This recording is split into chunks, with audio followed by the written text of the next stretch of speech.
Welcome back, detectives, to some more ABC murders. Let's start inspecting some things here. Let me talk to Hastings. What about telling me what you have in mind? Surtout pas. You wouldn't be able to play your role. Wait one moment, I will bring you my weapon. Alright, let me look at this again. I know I've looked at it multiple times, I just want to make sure I'm not missing any ego points.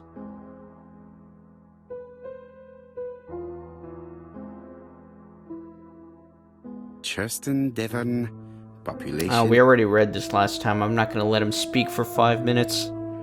And then this. Hastings Huntings. Hastings photo album. Alright, so we've already seen all this. I just want to make sure I get 2 out of 2 here. I don't want to miss any ego points, not at all. Gotta look in the mirror. Have to. Absolutely have to.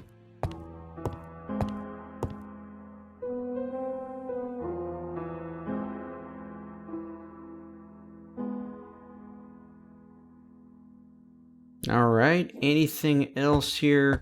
Let me come look at the newspapers.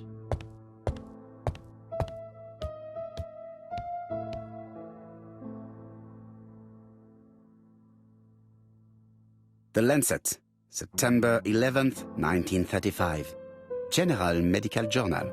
The alphabet murderer is not psychotic, according to Professor Thompson. In an early issue, we claimed that the alphabet murderer was not psychotic. Our assertion has just been confirmed by Professor Thompson, a Scotland Yard expert, who has spoken to the prisoner at great length. Not all obsessional killers are psychotic, he explained. It is true that Kirst has a disturbed personality and memory disorders. But his amnesia, whether real or pretended, does not alter the fact that he was perfectly lucid at the time of his acts. Therefore, he will not escape punishment. Daily Flicker, September the 11th, 1935. ABC affair, Terminus Doncaster, Japp and Poirot arrest the killer. A.B. Cost is the name of the alphabet murderer. The police have arrested him in a hotel in Doncaster. He was preparing to kill his fourth victim, Mr. Dick Dudley Dunbar, the establishment's manager. Mr. Dunbar owes his life to the miraculous intervention of Inspector Japp of Scotland Yard and Detective Hercule Poirot. All right. Let's see what else we got here. Everything seems to be in order. So I need to go get my gun. I don't know where that is. Maybe here. The white ammunition are blank cartridges. The others are real bullets.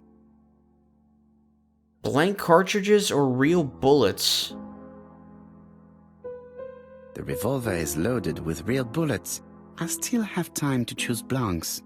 Let's go with the blanks. I don't want any blood on my floor, and I don't want to leave that up to chance. The revolver is loaded with blanks. I still have time to choose real bullets. No, I think we're good. I think we're gonna go with the blanks. It just seems like the right decision to make. Am I right? Of course I'm right. Now, what I haven't done in a while is look at the journals, so let me take a look at this. So we have a witness, Alexander Bonaparte Cust, lives in the guest houses, rents a room on a yearly basis. He's a stocking salesman. He was in each town where there was a murder, doesn't deny having committed them, but has no memory of doing so. We have Franz Asher, cabinet maker, doesn't work, notorious alcoholic, violent and aggressive. His alibi seems solid. We have Lady Clark, wife of Sir Carmichael, suffering from terminal cancer, doesn't like Thora Gray and believes she's a liar. We have Mrs. Marbury. She is Cust's landlady, and she sublets to other guests, and she saw Cust washing blood. We got Megan Bernard, 28, sister of Betty, works in London, was jealous of her sister's beauty, very fond of her sister, although she didn't approve the way she behaved towards Donald Fraser. Got Alice Asher's niece, Mary Drower. Confirms that Franz was violent, only Aunt was her family. She was afraid, or the husband was afraid of the wife. Got Miss Marion, she's the owner of the Ginger Cat, doesn't know much about the private lives of her customers or her employees. Got Nancy here. She ran the fruit and vegetable shop, all that good stuff. Got Thora Gray, she's the assistant, she's an orphan. She administers morphine. Sensitive to Franklin's charms. Ah, so look at that. So maybe Franklin is charming, a little bit more fitting of the killer's profile. Got Donald Fraser. No alibi. He was jealous, had a quick temper, likes White Horse Whiskey, which, let me remind you, one of the letters came with a mistaken address to White Horse Lane, so that's kind of fishy. Got Franklin Clark. Didn't know his brother to have any enemies. Has feelings for Thora. Okay. I think we're good here. I think that's enough reading for now. And we have a victim, Dick Dunbar, who we managed to save just in the nick of time. So let me give him the gun, I believe. Where are you going? Are you going all the way around to talk to him? He's going all the way around. What about telling me what you have in mind? Surtout pas. Alright, we already talked with that. Maybe I have to actually drag the gun onto him. Although, I don't really feel comfortable doing that. That just didn't seem like a good idea. But we'll do it anyways. Voila, I entrust you with my weapon. It has hardly been used. It is almost new.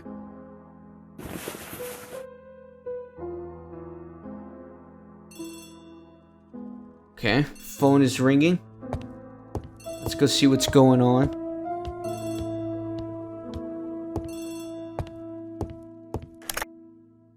Chief Inspector, is that you? Yes. Sorry, but we haven't found anything. Have you checked the typewriter? And the packaging, the letter, and the ribbon reel. We've only found prints left by Cust and his landlady. Well, never mind, I shall make do. So, are you still going to hold your meeting? Of course, Chief Inspector. I can hear my guest coming up the stairs. Why have you brought us here, Mr. Poirot? Since Cust's arrest, I thought it was all done and dusted. Miss Gray formally identified him, as well as Miss Barnard. Yes, and the stockings he saw drove the same brand as the ones found at my aunt's. This is all true. However, a case is not closed if some questions remain open. And one question is, why did the murderer send me his letters? Why did he challenge me, Hercule Poirot? Perhaps he wanted to play with you, to taunt you. Xenophobia? Maybe he didn't like you because you're foreign. I may be wrong, but maybe by provoking you, he was looking for glory? All these theories should be studied.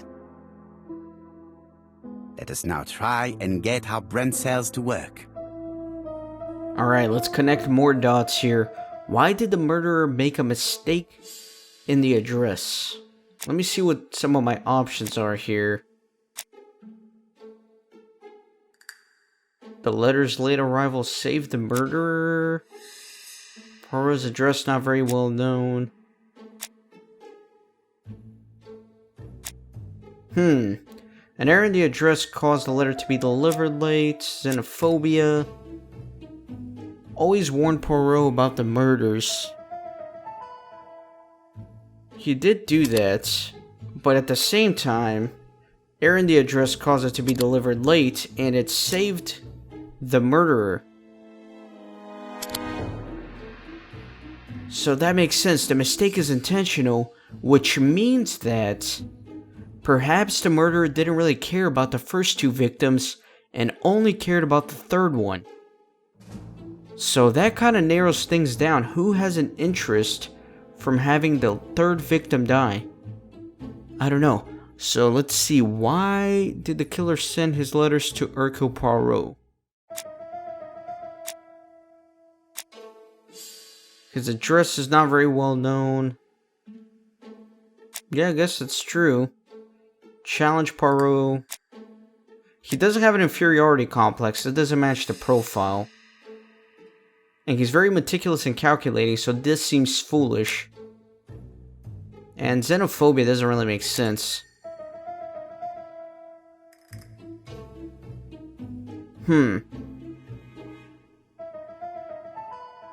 So he wanted Hercule Poirot to know about the murders.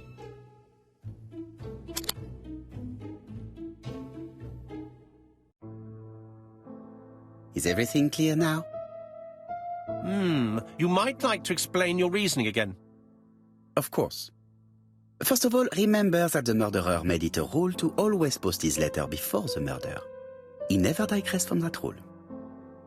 However, in Churston, he encountered a problem. The village has only 500 inhabitants. With advance warning, it would be easy to arrest him. Therefore, the murderer delayed his letters deliberately with the wrong address. The plan wouldn't have worked if he'd sent it to Scotland Yard or the papers because everybody knows their addresses. The mistake would have been corrected and the letter would have been on time. That is why the murderer chose me as the recipient. Because for his plan to succeed, it was necessary for at least one of the letters to have a wrong address and get lost. It was very cunning. Absolument. It is a very subtle plan. It matches the profile we have drawn up of him perfectly. That of an intelligent, daring and calculating murderer. But that's not how you describe Cust. You are quite right, mademoiselle. Like you, I find it hard to believe that this dull character is the clever murderer we are looking for. Do madmen... I mean, if he's mad, he might have two very different sides. No doubt. But the murderer is not mad. All the specialists agree that he does not have the profile of a psychopath. But if Cust is not guilty, how do you explain his presence at the scene of the crimes? Mr. Clark, the answer to your question is in the medical records of your brother's patients. Documents which Cust most certainly did not have access to. Let us now try and get our brain cells to work. Alright, we're narrowing things down here. Let's connect to more dots. What do we know about Cust? We know a great deal about him. Got a lot of options to choose from. He's easily influenced. Again, that's gonna feed into my theory that maybe somebody used him in order to commit the murders. So I think I want to go with that. Let's see. What else?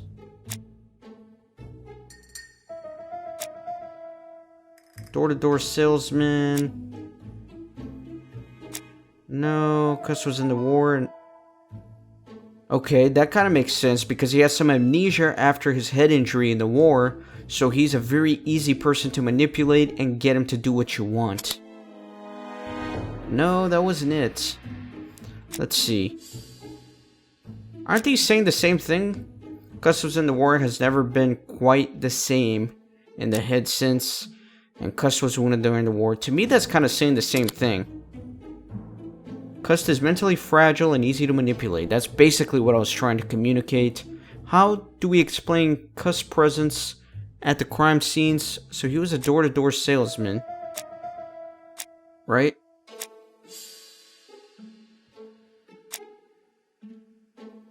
It is a coincidence that he went to the victims' towns. I don't know if it was a coincidence. I'm still thinking he was somewhat involved. He didn't want to go swim. He wanted to go sell stuff. The murderer found a way to access Dr. Clark's medical records and tried to burn them in order to hide his tracks. Huh.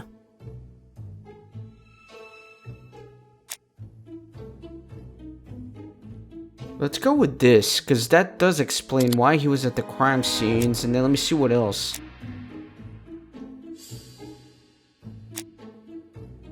Maybe he wanted to see the crime scenes? I don't know why though, nothing else would indicate that.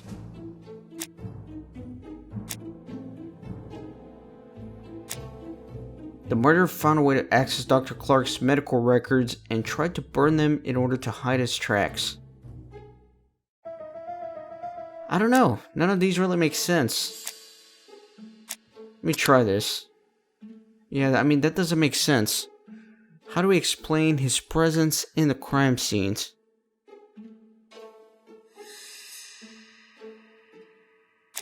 I don't like this because I still think he's complicit. So I have another theory here.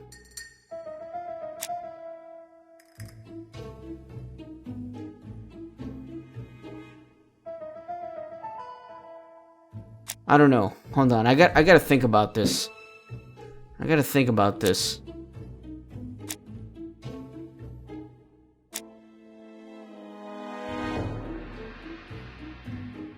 So if Alice and Betty are in Dr. Clark's medical records, and then somebody tried to burn them,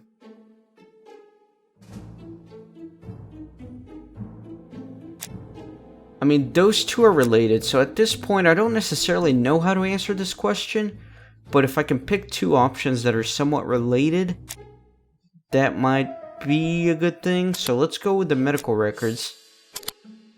Okay, that works, but Cust was manipulated. Yeah, there we go. That's what I'm trying to get to. Dr. Clark's patient's records provided a very useful list of potential victims, sorted by alphabetical order. The killer definitely used it, explaining the fact that all the victims were former patients of the doctor. It is this fact that clears Cust once and for all, because he never had access to these records. So how did he happen to be at the scene of the crimes? Either the murderer sent him there, or Cust was following him closely. Cust's highly suggestible nature leads us to the second hypothesis. The murderer was manipulating him. He systematically sent Cust to the towns where he was going to strike, so that the suspicion would land on the poor man's shoulder. That's evil. What sort of killer could have such a plan? And what would he gain from three completely different murders? Indeed, it seems unlikely that the same murderer committed all the crimes. What should we take from that? So this is starting to make sense. Maybe Cust didn't even kill the people. He was just trying to... Whoever the killer was is just trying to get him framed. So... Again, with the whole thing about trying to delay the detective's reaction to the final murder, it would suggest that the murder... The last murder was the one of interest. So I think this is good here. Just one murder was of benefit to the murderer. The others were just diversions. On reflection, there is only one conclusion. The murderer killed once out of interest, and twice to divert our attention. This reasoning points at two potential culprits. Franklin Clark. Donald Fraser? Yes, mademoiselle. That's good thinking. Mr. Fraser may have killed Betty out of jealousy. Mr. Clark may have killed his brother in order to inherit his large fortune. Both have a motive. But Donald did not have access to Dr. Clark's records. Please allow me to disagree with you, mademoiselle. Huh. Donald was not treated by the doctor. Donald was resting at church? I don't think so. Oh yeah, that one document that Donald's firm worked for Clark. That makes sense. He works for Court and Brunskill, one of whose clients was Sir Carmichael. It doesn't prove that I went to Comeside. You could have done it, and you may have used the opportunity to take a look at Sir Carmichael's records. You think I'm guilty? You or Mr. Franklin Clark? Dear God. That's ridiculous. Both of you have a motive. The question is, which of you has the profile that most resembles the murderer? Let us now try and get our brain cells to work. Alright, let's try to fit both of these men into the killer's profile. Okay, this is interesting. So now we've narrowed this down to two people. So is Donald clever? Yeah, that school reports.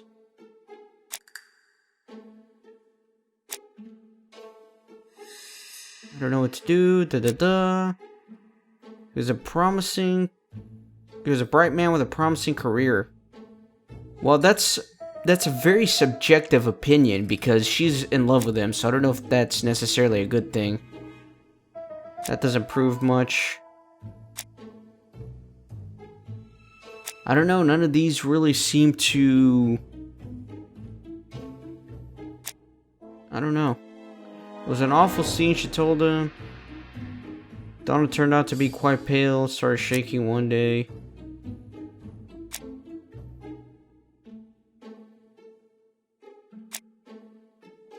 Could have made Betty a good husband, generous, attentive gentleman. It has to be this, right? Even though it's a bit subjective. Is Donald sure of himself? Yeah, that's what the one lady said.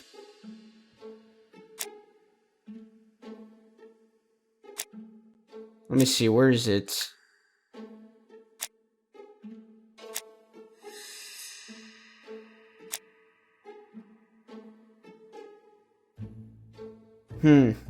Megan really liked Donald? No. Betty a good husband. Attentive, generous, a true gentleman. Doubts about himself. So he's not very confident. He has doubts. Okay. Donald a seducer? Yeah, he's a bit of a seducer. Women seem to like him. And does he like trains? Yes, he likes to sleep on the trains, blah blah blah. So he matches most of these. One day. He would have made a good husband. So I guess he could be a little bit cold. He is quick-tempered. So again, he's matching pretty well into this. Is he generous? Yes, he is.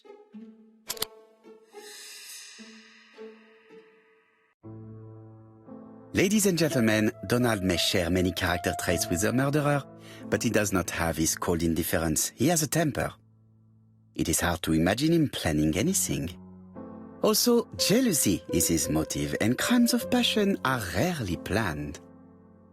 Right, I suppose it's my turn to be subjected to the same scrutiny. Absolument, Mr. Clark. Let us now try and get our brain cells to work. Alright, it's looking more and more like it's going to be Franklin. Is he clever? Now, he's the one that I was thinking about with the school report, not Donald. I just got them mixed up, so I remember that specifically. Yeah, he was a good student but lacked discipline. Is he sure of himself? Yeah, I think somebody had mentioned that. Pluck and sure of himself. There we go. Is he a seducer? Yes. Because this lady liked him. Let me see if there's a better one that fits. She's being courted by Franklin. So yeah, he's a ladies' man. He's seducing ladies left and right. He does like trains. Remember, he told me his favorite book was about trains. Is he impulsive?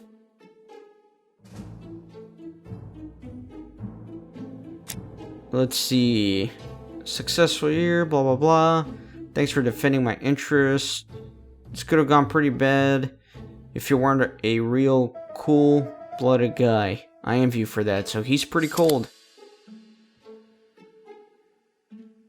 And is he generous? Yes, he offered to pay for the train tickets. So wow, he fits the profile pretty well. As you have all seen, there is a disturbing similarity between Mr. Clark's profile and that of the killer. In actual fact, it is exactly the same. Mr. Poirot, your psychological studies are interesting, but your conclusions do not add up. Why would I have wished my brother's death? The inheritance is lawfully mine. I just have to wait. No, you had to act quickly.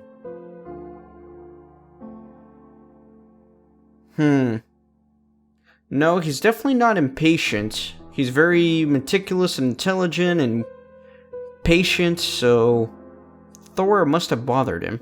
Because of Miss Grey. Mademoiselle, although you haven't been telling the truth, there is no doubt in my mind that you would have found a way to marry Sir Carmichael after Lady Clark's death. For you, Mr. Clark, it was a disaster. If Miss Grey had children by your brother, you would not have inherited a thing. You realized the danger after reading several letters from Comside, especially one in which your brother opened his heart to you. So you hurried home from China, and you took action. In truth, Cust was no more than a puppet manipulated by the real culprit. You, Mr. Clark. Such an imagination, Mr. Poirot. In fact, nobody manipulated Cust. The famous instructions he received by post.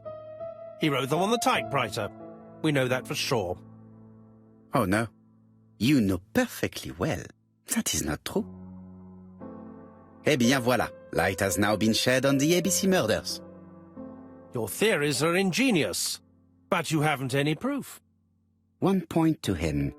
For the moment, I have no material proof. Either I admit to it, or I bluff. Alright, we're gonna have to bluff here. Say that proof is going to be easy to find. Lie about the fingerprints found on Cust's typewriter. Invent an item of proof. I think I want to lie about the fingerprints because Cust couldn't have written those letters even though it came from his typewriter. So I'm gonna go with this. One thing proves it. The prints you left on Cust's typewriter. Enough. Oh, of course you wiped the typewriter before sending it. But not carefully enough. Scotland Yard has found your print along with those of Cust. I understand why you never wanted to lend me your new typewriter. And why you were searching through your brother's things. And the hole you dug on the moors. What did you hide there? The knife you used to kill your brother? Game, set, match. You win, Mr. Poirot. But it was worth trying. My god, we have uncovered the mystery. Don't come near me! I'll never let you take me, Mr. Poirot. Could you imagine if I put the real bullets in there? This game would have taken a very dark turn. I'm sorry, Mr. Clark, there is no easy death for you. I expected your reaction, so I used blanks. I'm sorry, mademoiselle, but your second chance has been lost. Franklin Clark will never inherit his brother's fortune. Alright, pretty interesting. I think I like the way this turned out. Wasn't expecting it.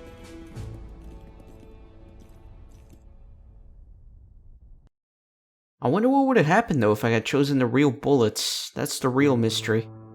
Disappointed at having missed the chance to become Lady Clark, Thora Grey left England. Donald Fraser and Megan Barnard married. On Poirot's recommendation, Mary Drower started to work for Lady Clark. The elderly lady's condition suddenly took a turn for the better. And a few months later, to Dr. Logan's great surprise, she was back on her feet again. According to this eminent physician, it appears to be an extremely rare case of spontaneous remission. Lady Clark has enjoyed very good health ever since.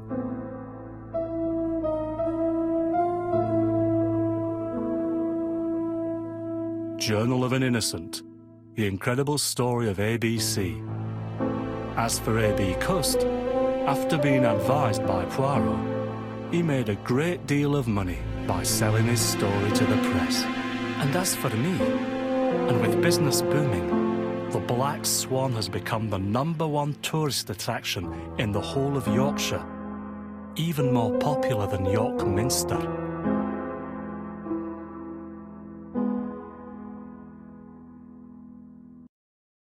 Well, there you go, guys. I think that's the end of the game. And sure enough, it is. I hope you guys enjoyed. And I hope you guys had a great Halloween and enjoyed the October special for Renaissance Gaming here. It's a new type of game. Haven't really done much point-and-click mysteries, but if you enjoyed it, let me know in the comments, and maybe I'll do some more. As always, be sure to subscribe to my channel, leave a like on the video, and I'll see you at the next playthrough. Enjoy the credits.